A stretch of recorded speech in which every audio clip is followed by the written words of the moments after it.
So hello students, welcome back once again to Prakashan classes. हम लोग सीख रहे थे टॉपिक इंटरेस्ट ऑन ड्राइंग्स। हम लोग ऑलरेडी अपने प्रीवियस वीडियोस में टॉपिक सीख रहे थे interest on drawings.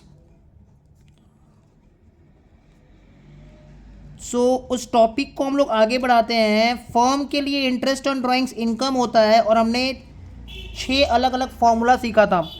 Interest on drawings का क्या फॉर्मूला होगा अगर पार्टनर ड्राइंग्स कर रहा है at the beginning of every month, at the middle of every month, at the end of every month, at the beginning of every quarter, at the middle of every quarter, at the end of every quarter. ये सारा चीज़ के regarding हम लोगों ने जो formula है, ठीक है, वो सीखा था। कैसे ये फॉर्मूला बना है, फॉर्मूला डिराइव कैसे हुआ है, ये हम लोगों ने सीख रखा है। अगर आपने उस वीडियोस को अभी तक नहीं नोटिस किया है या फिर नहीं चेक किया है तो उसको ज़रूर से चेक कर लेना, ठीक है। आज की क्लास में हम सीखेंगे, लिखिए मेरे साथ,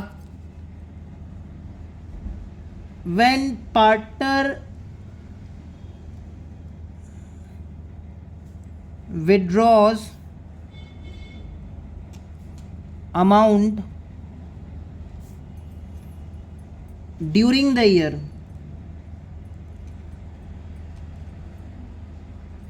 ठीक है, जब पार्टनर विड्रॉ करेगा अमाउंट ड्यूरिंग द ईयर, जब पार्टनर ड्राइंग्स करेगा during the year, that is date of drawings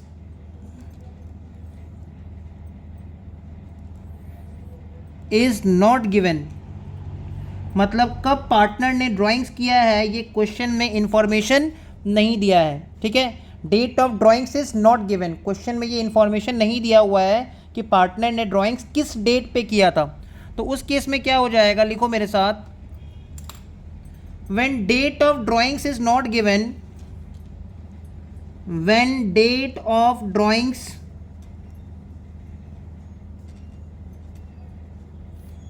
is not given, बस क्वेश्चन में ये बोल रहा है कि पार्टनर्स ने ड्राइंग्स किया है during the year, comma, then consider interest on drawings, then consider interest on drawings for 6 months। तो हम लोग इंटरेस्ट ऑन ड्राइंग्स कंसिडर करेंगे कितना महीना के लिए, फॉर 6 मंथ्स। अगर क्वेश्चन में डेट ऑफ ड्राइंग्स नहीं दिया है तो हम लोग कंसिडर करेंगे इंटरेस्ट ऑन ड्राइंग्स फॉर कितना मंथ्स, 6 मंथ्स। जैसे हम लोग एक एग्जांपल लेते हैं, ठीक है, पहले इसको समझ लेते हैं फिर से क्या लिखा हुआ है। When partner withdraws amount during the year, during the year partner ने ड्राइंग्स किया है, साल के दौरान ड्राइंग्स किया है, बट ये नहीं बताया क्वेश्चन में ड्राइंग्स कब किया है, at the beginning of the year, at the beginning of every month, end of every month, कोई स्पेसिफिक डेट मेंशन नहीं किया है या फिर डेट ऑफ ड्राइंग्स नहीं दिया है। तो उस केस में हम लोग क्या करते हैं, पार्टनर्स का जो ड्राइंग्स है उसके ऊपर इंटरेस्ट चार्ज करते हैं, कैलकुलेट करते हैं फॉर 6 मंथ्स। जैसे एक एग्जांपल लेते हैं, A and B were partners, A and B were partners, A withdrew rupees 40,000 during the year. मतलब पूरा साल में ए ने कितना ड्राइंग्स किया है, 40,000, बट ये नहीं पता ये ड्राइंग्स कब किया है, किस डेट पे किया है। And B withdrew rupees 30,000 during the year. तो पूरा साल में बी ने टोटल कितना ड्राइंग्स किया है, 30,000, और ए ने टोटल कितना ड्राइंग्स किया है, 40,000। But date of interest on drawings, मतलब डेट ऑफ ड्राइंग्स क्वेश्चन में मेंशन नहीं किया है। Calculate interest on drawings, calculate interest on drawings at the rate 5% per annum, ठीक है।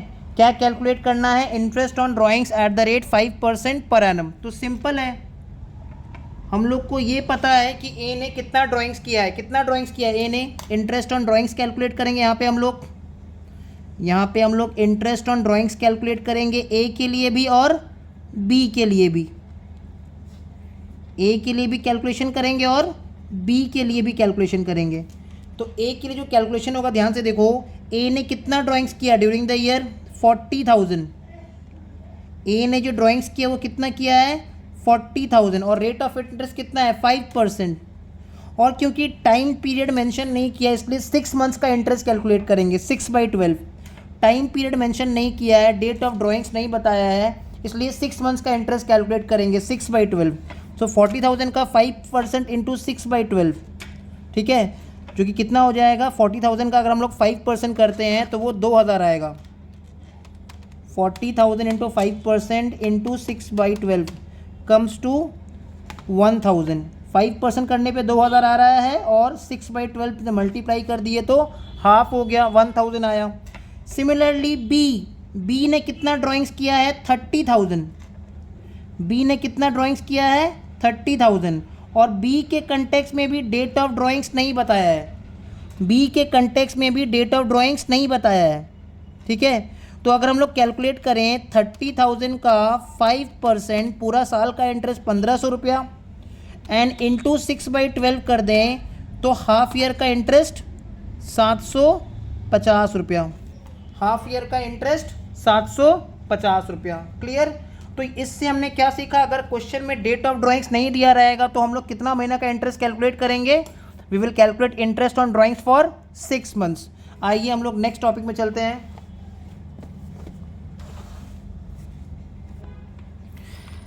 नेक्स्ट टॉपिक है इंटरेस्ट ऑन ड्राइंग्स कैलकुलेट होगा as per date. As per date we will calculate interest on drawings as per date.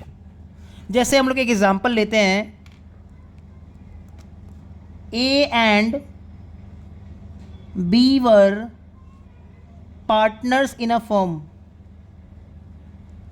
A and B were partners in a firm. A withdrew rupees 30,000 on 1st April 2022। ए ने withdraw किया है, drawings किया है, कितना drawings किया है 30,000 का drawings किया है। ए ने जो ड्राइंग्स किया वो कितने का ड्राइंग्स किया है 30,000 का ड्राइंग्स किया है ऑन 1st April 2022। एक बार फिर से क्वेश्चन बता दे रहे हैं, A and B were partners in a firm. A withdrew rupees 30,000 on 1st April 2022 and B withdrew rupees 20,000 on 15th May 2022। तो यहाँ पे देखो स्पेसिफिकली डेट ऑफ ड्राइंग्स बता दिया है, किस पार्टनर ने कितना तारीख को कितना रुपया निकाला है ये क्वेश्चन में बता दिया है, ठीक है। किस पार्टनर ने कितना तारीख को कितना रुपया फर्म से ड्राइंग्स किया है ये क्वेश्चन में बताया हुआ है। क्लियर, ये क्वेश्चन में इंफॉर्मेशन गिवन है। So A and B were partners in a firm. A withdrew rupees 30,000 on 1st April 2022 and B withdrew rupees 20,000 on 15th May 2022। Calculate interest on drawings. क्या calculate करेंगे हम लोग, interest on drawings. Calculate interest on drawings at the rate 5% per annum. Eight the rate 5% per annum. तो आइए इसका solution कैसे होगा देख लेते हैं। इंटरेस्ट ऑन ड्राइंग्स का कैलकुलेशन कैसे होगा। इंटरेस्ट ऑन ड्राइंग्स,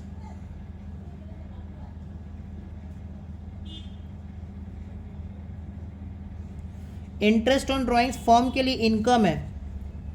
ए ने कितना ड्राइंग्स किया है ड्यूरिंग द ए ने कितना ड्राइंग्स किया है 30,000 का ड्राइंग्स किया है, ठीक है। और क्वेश्चन में एक लाइन ऐड कर लेते हैं, at the rate 5% for the year ended. For the year ended question में ऐड कर लो, for the year ended 31 December 2022। मतलब हमारा जो अकाउंटिंग ईयर एंड हो रहा है वो दिसंबर में एंड हो रहा है 31 December 2022। तो देखो ए ने कितना रुपया निकाला है 30,000 रुपया निकाला है। कितना तारीख को निकाला है 1 अप्रैल को। 1 अप्रैल को ए ने कितना विड्रॉ किया है 30,000 रुपया विड्रॉ किया है। और ईयर एंडिंग कब हो रहा है 31 दिसंबर। ए ने ड्राइंग्स कब किया है 1 अप्रैल को, ठीक है। और ईयर एंडिंग कब हो रहा है 31 दिसंबर। कितना रुपया निकाला है ए ने 30,000 रुपया। ए ने कितना रुपया विड्रॉ किया है 30,000। रेट ऑफ इंटरेस्ट कितना है 5%, तो 5/100। और ए ने ड्राइंग्स कब किया है? 1 अप्रैल 2022 और ईयर एंडिंग का डेट क्या है? 31 दिसंबर 2022। तो 1 अप्रैल 2022 से लेके 31 दिसंबर 2022 तक कितना महीना होता है? 9 मंथ्स होता है। 1 अप्रैल 2022 से लेके 31 दिसंबर 2022 तक कितना महीना होता है? 9 मंथ्स होता है। तो अकॉर्डिंगली कैलकुलेट करेंगे और हमारा आंसर आ जाएगा 30,000 into 5% into 9/12 we are getting 1125।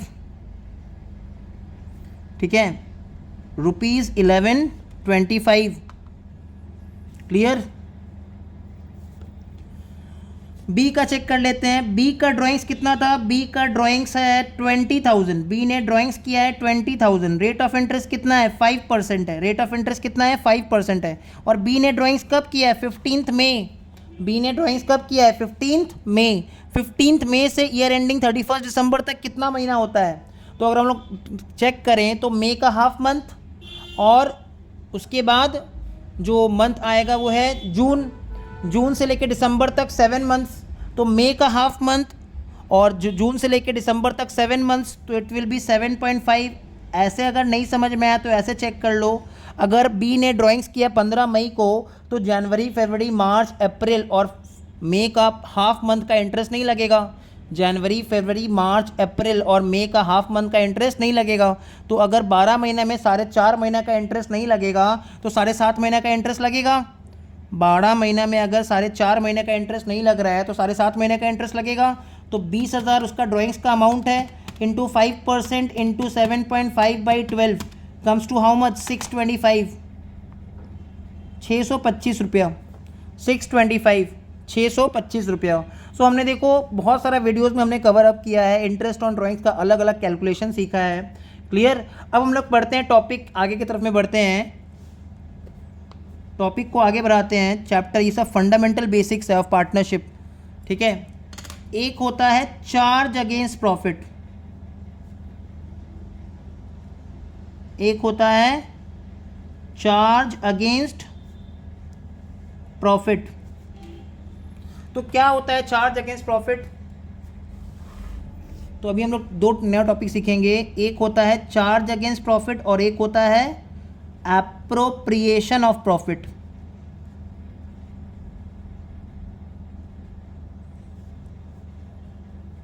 तो आइए लिखते लिखते समझते हैं। Charge against profit, charge against profit, charge against profit are those items which are independent of profit, independent of profit. तो बोल रहा है कि चार्ज अगेंस्ट प्रॉफिट वो आइटम है जो इंडिपेंडेंट ऑफ प्रॉफिट है, मतलब प्रॉफिट पे डिपेंडेंट नहीं है। चार्ज अगेंस्ट प्रॉफिट वो आइटम्स है जो इंडिपेंडेंट ऑफ प्रॉफिट है, प्रॉफिट पे डिपेंडेंट नहीं है।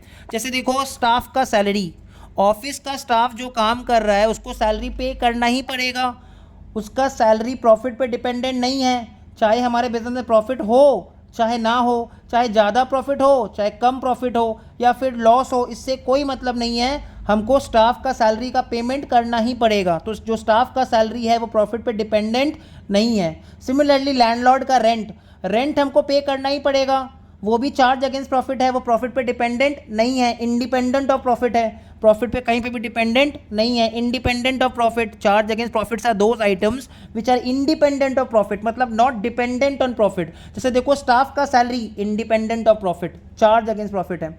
ठीक है, लैंडलॉर्ड को जो हम लोग रेंट पे करते हैं चार्ज अगेंस्ट प्रॉफिट है, इंडिपेंडेंट ऑफ प्रॉफिट है, प्रॉफिट पे डिपेंडेंट नहीं है। Electric charges independent of profit है, प्रॉफिट पे डिपेंडेंट नहीं है, चार्ज अगेंस्ट प्रॉफिट है। So these are termed as charge against profit. Charge against profits are those items which are independent of profit, मतलब not dependent on profit, profit पे dependent नहीं है। ऐसा नहीं है कि प्रॉफिट होगा तभी उनका पेमेंट करना पड़ेगा, प्रॉफिट हो चाहे ना हो उसका पेमेंट करना ही पड़ेगा। चार्ज अगेंस्ट प्रॉफिट वो आइटम है जो प्रॉफिट पे डिपेंडेंट नहीं है, इंडिपेंडेंट ऑफ प्रॉफिट है, प्रॉफिट पे डिपेंडेंट नहीं है। जैसे देखो स्टाफ का सैलरी, लैंडलॉर्ड का रेंट, ठीक है, इलेक्ट्रिक चार्जेस, ये सब हमको पेमेंट करना ही पड़ेगा, चाहे हमारा बिजनेस में प्रॉफिट हो चाहे ना हो।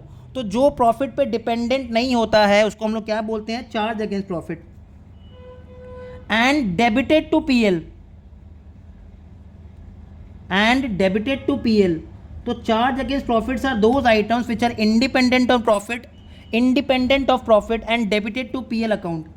डेबिटेड टू पीएल अकाउंट मतलब इसको हम लोग बिजनेस का पीएल में शो करते हैं, ठीक है, इसको हम लोग क्या करते हैं, बिजनेस का पीएल में शो करते हैं। चार्ज अगेंस्ट प्रॉफिट वो आइटम्स है जो बिजनेस का प्रॉफिट पे डिपेंडेंट नहीं है, चाहे प्रॉफिट ज़्यादा हो चाहे प्रॉफिट कम हो, इनका पेमेंट करना ही पड़ेगा। जैसे एग्जांपल है स्टाफ का सैलरी, लैंडलॉर्ड का रेंट, इलेक्ट्रिक चार्जेस, ये सब क्या हो जाएगा, चार्ज अगेंस्ट प्रॉफिट। और ये सारा आइटम कहाँ आता है, बिजनेस के पीएल में आता है। एग्जांपल लिख लो, staff salary, staff salary, rent, electric charges, office expenses, managers commission, ये सब क्या होता है, चार्ज अगेंस्ट प्रॉफिट। ये सब क्या होता है, चार्ज अगेंस्ट प्रॉफिट। क्लियर। अब आते हैं एप्रोप्रिएशन ऑफ प्रॉफिट में, तो लिखेंगे साथ साथ एप्रोप्रिएशन ऑफ प्रॉफिट का मतलब जो प्रॉफिट होने पे हम उसको पेमेंट कर सकते हैं, जो प्रॉफिट पे डिपेंडेंट है। Appropriation of profit, appropriation of profit are those items, appropriation of profit are those items which are dependent on profit, which are dependent on profit। मतलब प्रॉफिट होगा तभी इनका पेमेंट हम कर पाएंगे, अदरवाइज इसका पेमेंट हम नहीं कर पाएंगे। एंड are transferred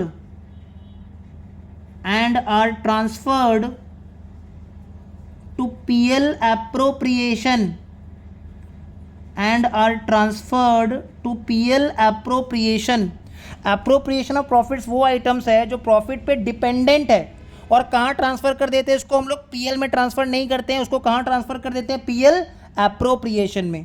ठीक है, appropriation of profits are those items जो प्रॉफिट पे डिपेंडेंट है, मतलब प्रॉफिट होगा तभी उनका पेमेंट कर पाएगा फर्म, पार्टनरशिप फर्म तभी उनका पेमेंट कर पाएगा अगर बिजनेस के पास, फर्म के पास प्रॉफिट है। अगर प्रॉफिट ही नहीं है, इनसफिशिएंट प्रॉफिट है, इनएडिक्वेट प्रॉफिट है, ठीक है, सफिशिएंट प्रॉफिट नहीं है, लॉस में चल रहा है बिजनेस, तो इन सब का पेमेंट करना पॉसिबल नहीं होगा। एग्जांपल लिखो मेरे साथ साथ, partner salary, partners are the owners of the business, partners are the owners of the business. Clear. तो पार्टनर को सैलरी तभी मिलेगा अगर फर्म के पास प्रॉफिट है, अगर फर्म के पास प्रॉफिट है ही नहीं तो हम पार्टनर को सैलरी नहीं दे सकते हैं। कमीशन, पार्टनर का कमीशन, बोनस, ये सब क्या हो जाता है, एप्रोप्रिएशन ऑफ प्रॉफिट। पार्टनर का सैलरी, पार्टनर का बोनस, पार्टनर का कमीशन, ये सब प्रॉफिट पे डिपेंडेंट है, मतलब अगर फर्म को प्रॉफिट होगा तभी इनका पेमेंट हम कर सकते हैं, अदरवाइज इसका पेमेंट हम नहीं कर सकते हैं। तो हमने क्या सीखा आज का क्लास में, एक होता है charge against profit. Charge against profit वो आइटम्स है जो प्रॉफिट पे डिपेंडेंट है, मतलब प्रॉफिट होगा तभी उनका पेमेंट कर पाएंगे, ठीक है, सॉरी प्रॉफिट पे इंडिपेंडेंट है, प्रॉफिट पे डिपेंडेंट नहीं है, मतलब प्रॉफिट हो चाहे ना हो उसका पेमेंट करना ही पड़ेगा। चार्ज अगेंस्ट प्रॉफिट वो आइटम्स है जो प्रॉफिट पे इंडिपेंडेंट है, प्रॉफिट पे डिपेंडेंट नहीं है। जैसे देखो इलेक्ट्रिक चार्जेस, स्टाफ का सैलरी, लैंडलॉर्ड का rent, office expense, managers commission, ये सब जो है चार्ज अगेंस्ट प्रॉफिट है, प्रॉफिट पे डिपेंडेंट नहीं है। क्लियर। मान लो मैनेजर को कमीशन मिल रहा है on the basis of sales, sales के बेसिस पे कमीशन मिल रहा है, तो उसको तुमको पेमेंट करना ही पड़ेगा। इससे कोई मतलब नहीं है वेदर बिजनेस में प्रॉफिट हो रहा है चाहे नहीं हो रहा है। बट एप्रोप्रिएशन ऑफ प्रॉफिट क्या होता है, appropriation of profits are those items which are dependent on profit, profit पे डिपेंडेंट है, मतलब प्रॉफिट होगा तभी उसको हम लोग पेमेंट कर सकते हैं। And are transfer to PL appropriation, और ये इसको कहाँ ट्रांसफर करते हैं, पीएल एप्रोप्रिएशन में ट्रांसफर करते हैं। जैसे देखो पार्टनर का सैलरी, पार्टनर का बोनस, पार्टनर का कमीशन, इंटरेस्ट ऑन कैपिटल, ये सब क्या हो जाता है, ये सब हो जाता है एप्रोप्रिएशन ऑफ प्रॉफिट। क्लियर। तो यहाँ तक ही रहेगा आज का क्लास, मिलते हैं आपसे हम लोग नेक्स्ट क्लास में नेक्स्ट वीडियो के साथ। टिल देन वीडियो को लाइक कर देना, चैनल को सब्सक्राइब कर देना अगर नए हो तो, और बस ऐसे ही जुड़े रहना। चलो मिलते हैं नेक्स्ट वीडियो में, बाय बाय।